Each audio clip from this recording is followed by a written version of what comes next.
Hello दोस्तों, स्वागत है आप सबका इस वीडियो में। इंसानों ने अपनी जान बचाने के लिए और अपना पेट भरने के लिए जब से जानवरों का शिकार करना सीखा है, तब से इंसानों को सबसे ज्यादा सत्ता और ताकत की चाह रही है। दुनिया का लगभग हर लीडर ये चाहता है कि उसका साम्राज्य सबसे बड़ा, सबसे विशाल और सबसे ताकतवर हो। रोमन साम्राज्य से लेकर ऑटोमन साम्राज्य तक, अलेक्जेंडर द ग्रेट से लेकर जंगीज खान तक, ब्रिटिश एम्पायर और हिटलर जैसे कई लीडर्स ने अपने साम्राज्य को सबसे ताकतवर और सबसे विशाल बनाने के लिए कोई कसर नहीं छोड़ी। अनगिनत राजा महाराजा और डिक्टेटर्स आए और गए, अनगिनत साम्राज्यों पर अनगिनत आक्रमण भी हुए और इन देशों के अनगिनत लीडर्स भी बदले। लेकिन आज दुनिया बदल गई है, नए कायदे कानून आ गए हैं। आज दुनिया में कुछ देश बहुत कमजोर है, उन पर जब भी किसी ताकतवर देश का जी चाहे हमला करके कब्जा कर सकता है। लेकिन दुनिया में कुछ ऐसे भी देश हैं जिन पर हमला करने में बड़े बड़े देशों को भी सोचना पड़ता है,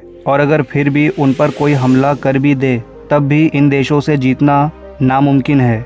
इसकी वजह है इन देशों की ताकतवर आर्मी, ताकतवर दोस्त और इन देशों का जियोग्राफिकल एरिया। तो इस वीडियो में ऐसे ही 10 देशों के बारे में हम जानेंगे। तो चलिए बिना वक्त गवाए शुरू करते हैं। 10th पोजीशन पर है ऑस्ट्रेलिया। दुनिया के सबसे खूबसूरत देशों में से एक ऑस्ट्रेलिया को भी जीतना नामुमकिन है। आइए जानते हैं कैसे। इस कॉन्टिनेंट और देश की ज्योग्राफी ही कुछ ऐसी है कि कोई भी ऑस्ट्रेलिया पे हमला करने से पहले 10 बार सोचेगा। दरअसल ऑस्ट्रेलिया एक आइलैंड देश है और इसका 70% एरिया आउटबैक नाम के रेगिस्तानी इलाके से ढका हुआ है। जो देश ऑस्ट्रेलिया के आसपास है वो देश इतने ताकतवर नहीं है कि ऑस्ट्रेलिया से जीत सके। ऑस्ट्रेलिया पर अगर हमला करने लायक कोई नजदीकी देश है तो वो है इंडिया, चाइना और जापान, जो ऑस्ट्रेलिया से हजारों किलोमीटर दूर है। ऑस्ट्रेलिया का सबसे नजदीकी दुश्मन देश जो उस पर हमला करने की ताकत रखता है वो जापान है, और जापान ऑस्ट्रेलिया से लगभग 11,000 किलोमीटर दूर है। तो पहले जापान को 11,000 किलोमीटर की समुद्री दूरी पार करनी होगी, और अगर उनकी आर्मी ऑस्ट्रेलिया पहुंच भी जाए तो इस देश के लोगों तक पहुंचने के लिए उन्हें कई हजारों किलोमीटर तक फैले हुए रेगिस्तान को पार करना होगा। ऑस्ट्रेलिया की लगभग 98% पॉपुलेशन समुद्र के किनारे बने हुए शहरों में रहती है, और बीच का ऑस्ट्रेलिया एकदम खाली पड़ा है, जो कि हजारों किलोमीटर का रेगिस्तान और जंगलों वाला इलाका है। इसमें कहां कहां पर ऑस्ट्रेलियन आर्मी बेसेस बने हुए हैं ये कोई नहीं जानता। यही कारण है जापान ने वर्ल्ड वॉर 2 के समय ऑस्ट्रेलिया पर हमला करने से पहले कई बार सोचा और अंत में ऑस्ट्रेलिया को बिना हमला किए ऐसे ही छोड़ दिया। दुनिया से इतना दूर और इतने टफ ज्योग्राफिकल एरिया को पार करने के बाद आप ऑस्ट्रेलिया के गोरिल्ला सिपाहियों के हाथ लग गए तो समझो गए काम से। इसलिए ऑस्ट्रेलिया पर हमला करना मतलब खुद को परेशानी में डालने के बराबर है। 9th पोजीशन पर है नॉर्थ कोरिया। नॉर्थ कोरिया का supremo leader Kim Jong Un ही सिर्फ सरफिरा नहीं है, यहाँ की आर्मी भी काफ़ी ज़्यादा ताकतवर है। नॉर्थ कोरिया की दुश्मनी दुनिया के सबसे ताकतवर देशों से है, फिर भी इस देश पर कोई हमला क्यों नहीं करता? इसकी वजह है इस देश की निडरता। ये देश किसी से डरता ही नहीं है। नॉर्थ कोरिया में 12 लाख से ज़्यादा सैनिक, 4,500 से ज़्यादा टैंक्स, 250 अटैकिंग हेलीकॉप्टर्स है। और अगर आप मेरी पुरानी वीडियोस से अपडेटेड हो तो आपको पता ही होगा कि नॉर्थ कोरिया की न्यूक्लियर टेक्नोलॉजी ने कितने रिकॉर्ड्स तोड़ दिए हैं। नॉर्थ कोरिया एक परमाणु देश है। ये देश 1 मिनट भी नहीं सोचेगा न्यूक्लियर वेपन यूज़ करने में। 1950 की कोरियन वॉर ने साबित कर दिया कि नॉर्थ कोरिया पे हमला करना कोई मजाक नहीं है। साउथ कोरिया और यूएसए मिलकर भी नॉर्थ कोरिया को सरेंडर नहीं करवा पाए, और जब तक चाइना जैसे शक्तिशाली देश नॉर्थ कोरिया के साथ है तब तक कोई भी देश नॉर्थ कोरिया पर हमला करने से पहले 2 बार सोचेगा। चाइना और नॉर्थ कोरिया की दोस्ती ही एक बड़ी वजह है यूएसए नॉर्थ कोरिया पर हमला नहीं करता, क्योंकि यूएसए और चाइना एक दूसरे के दुश्मन नहीं बनना चाहते हैं। इसमें इन दोनों का ही लॉस है। नॉर्थ कोरिया पर हमला करने से सिर्फ नॉर्थ कोरिया या किसी और देश का नुकसान नहीं होगा, इससे वर्ल्ड वॉर 3 भी छिड़ सकता है, और दुनिया का कोई भी देश ये नहीं चाहता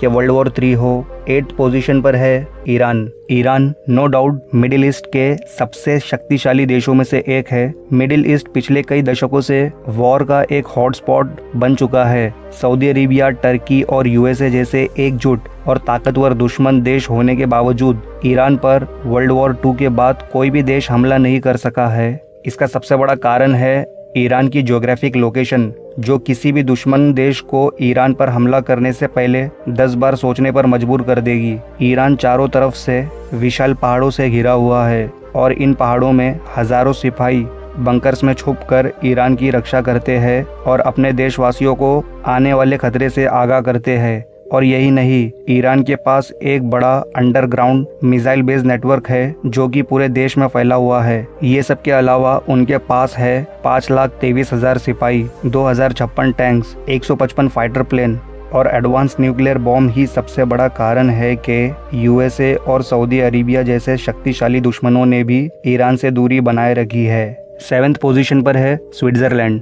दुनिया के सबसे खूबसूरत देशों में से एक। वैसे तो स्विट्जरलैंड ने आज तक किसी भी लड़ाई में हिस्सा नहीं लिया। इतिहास की किताबों में स्विट्जरलैंड को एक न्यूट्रल देश के तौर पर डिस्क्राइब किया गया है। शायद यही रीजन है यूएन के हर डिपार्टमेंट के हेडक्वार्टर्स स्विट्जरलैंड में ही बने हुए हैं। लेकिन इसका मतलब ये नहीं है कि स्विट्जरलैंड एक कमज़ोर देश है। भले ही किसी भी लड़ाई में हिस्सा ना लिया हो स्विट्जरलैंड ने, लेकिन कई शक्तिशाली देशों से गहरी दोस्ती और अच्छे संबंध बनाए हैं स्विट्जरलैंड ने, जैसे जर्मनी, यूके, फ्रांस, इटली और यूएसए जैसे वर्ल्ड सुपर पावर आज स्विट्जरलैंड के बहुत अच्छे दोस्त हैं और उनका पैसा हर स्विट्जरलैंड की स्विस बैंक में मौजूद है। और यही नहीं, स्विट्जरलैंड के हर सिटीजन को मिलिट्री ट्रेनिंग दी जाती है और अपना खुद का हथियार रखने की परमिशन भी। सबसे पहली बात तो स्विट्जरलैंड में घुसना ही एक बहुत कठिन काम है, क्योंकि स्विट्जरलैंड के इर्द गिर्द विशाल एल्प्स पहाड़ों में बहुत सारे बंकर्स, टनल्स 24/7 आर्मी सर्विलेंस के अंडर रहते हैं और ज़रा सा भी खतरा महसूस होने पर सिपाही दुश्मनों पर तुरंत हमला कर देंगे। इसके अलावा स्विट्जरलैंड की आर्मी में 1,70,000 सैनिक और 170 एयरक्राफ्ट है। स्विट्जरलैंड के पहाड़ों के बर्फीले मौसम में लड़ना किसी भी आर्मी के लिए बहुत बड़ी चुनौती होगी और इन बर्फीले पहाड़ों में लड़ने की आदत स्विट्जरलैंड आर्मी को बखूबी है।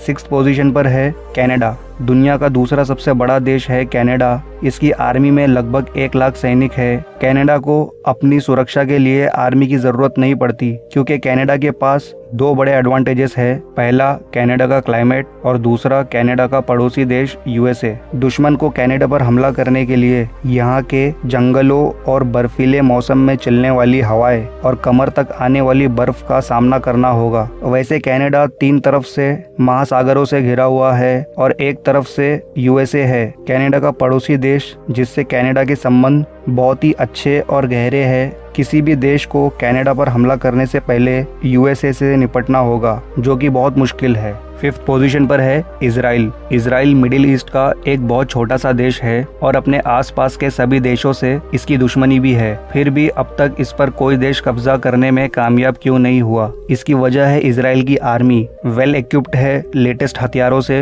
वैसे इजराइल की आर्मी में 1,70,000 सैनिक ही है, लेकिन इजराइल में रहने वाले हर नागरिक को मिलिट्री ट्रेनिंग कंपलसरी है और इजराइल की हर औरत को कम से कम 2 साल और हर आदमी को कम से कम 3 साल आर्मी में रहना ही पड़ता है। इस चीज के अलावा दुनिया के सबसे ताकतवर देश यूएसए का फुल सपोर्ट है इजराइल को। इजराइल ने दुनिया के सबसे एडवांस मिलिट्री डिफेंस सिस्टम को डेवलप कर लिया है। इस टेक्नोलॉजी की वजह से पूरा देश एक सुरक्षा कवच से घिरा हुआ है। इस कवच की वजह से कोई भी मिसाइल इजराइल में एंटर नहीं हो सकती।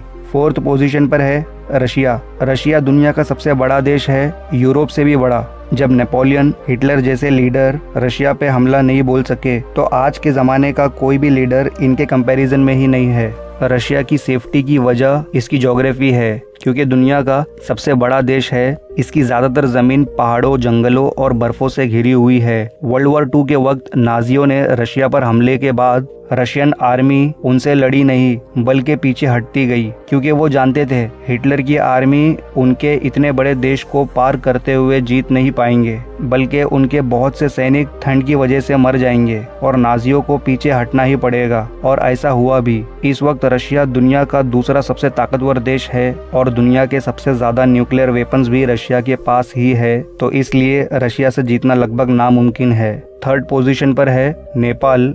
नेपाल के पास ना ही बहुत बड़ी सेना है, ना कोई वेल इक्विप्ड एयरफोर्स और ना ही कोई टैंक, लेकिन तब भी नेपाल पर हमला बोल पाना कोई आसान काम नहीं है। दरअसल नेपाल चारों तरफ से हिमालय पहाड़ों से घिरा हुआ है और ये पहाड़ कोई मामूली पहाड़ नहीं है, बल्कि दुनिया के सबसे ऊंचे पहाड़ है, जिन पर टैंक्स का चढ़ना लगभग नामुमकिन है। नेपाल की ज्योग्राफी किसी भी सेना के लिए बहुत बड़ी रुकावट साबित होगी। नेपाल का बॉर्डर दो देशों से मिलता है, इंडिया और चाइना। ये दोनों भी पावरफुल देश है और इन दोनों पड़ोसी देशों के साथ नेपाल के काफी अच्छे संबंध है कई वर्षों से। नेपाल के अच्छे रिलेशन सिर्फ इंडिया और चाइना से ही नहीं बल्कि UK, France, Germany, Japan, Malaysia और यूएसए इन देशों के साथ भी अच्छे रिलेशन है। बहुत टफ ज्योग्राफी और पावरफुल देशों के सपोर्ट के अलावा नेपाल की आर्मी में 95,000 सैनिक है। नेपाल के गोरखा सैनिकों को दुनिया के सबसे फियरलेस निडर सैनिक कहा जाता है। अगर आप इतिहास में देखोगे तो अंग्रेजों ने नेपाल पर कब्जा जमाने की कोशिश की भी थी पर कामयाब नहीं हो पाए थे।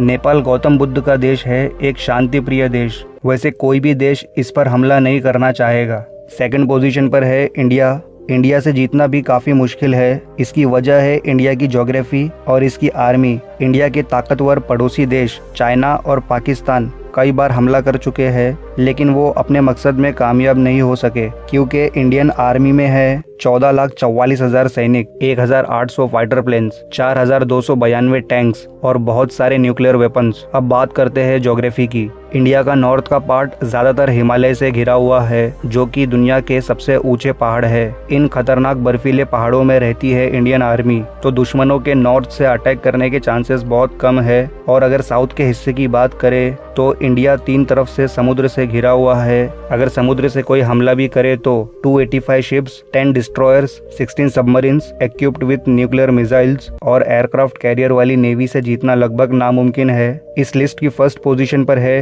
यूनाइटेड स्टेट्स ऑफ अमेरिका, दुनिया का सबसे ताकतवर देश और लैंड एरिया के हिसाब से दुनिया का तीसरा सबसे बड़ा देश है। इसकी आर्मी में है 14 लाख सैनिक, दुनिया की नंबर 1 एयरफोर्स और दुनिया की नंबर 1 नेवी यूएसए के पास है और इनके अलावा 7,000 से ज्यादा न्यूक्लियर वेपन्स। इनमें से 2 वेपन्स को यूएसए इस्तेमाल भी कर चुका है। इस विशाल देश का बल और इसकी तीनों सेनाओं की ताकत इतनी ज्यादा है कि अगर यूएसए का प्रेसिडेंट चाहे तो उसके एक इशारे पर यूएसए मिलिट्री धरती के हर देश, हर राज्य, हर शहर का सफाया कर सकती है। एक बार नहीं कई बार। यूएसए का best defence, best policy, military forces का साइज, उनकी पॉलिटिक्स, उनका मिलिट्री बजट, उनकी टेक्नोलॉजी और उनका इकोनॉमी, ये सब यूएसए को बनाता है वर्ल्ड सुपर पावर। इसलिए इस देश को जीतना नामुमकिन है। अगर आप यूएसए के डिफेंस और उसकी ताकत के बारे में और ज्यादा जानना चाहते हो तो ऊपर आई बटन पर क्लिक करके उस वीडियो को देख सकते हो। तो दोस्तों आज की वीडियो में इतना ही। दोस्तों अगर आपको वीडियो पसंद आया हो तो लाइक और शेयर जरूर करना और ऐसी ही मजेदार इन्फॉर्मेटिव वीडियोस के लिए नॉलेज इंडिया को जरूर सब्सक्राइब करें और बगल वाले बेल आइकन को भी दबा दे आने वाली वीडियोस की नोटिफिकेशंस के लिए। तो दोस्तों तब तक ध्यान रखिए अपना। मिलते हैं नेक्स्ट वीडियो में एक नए टॉपिक के साथ। Good bye.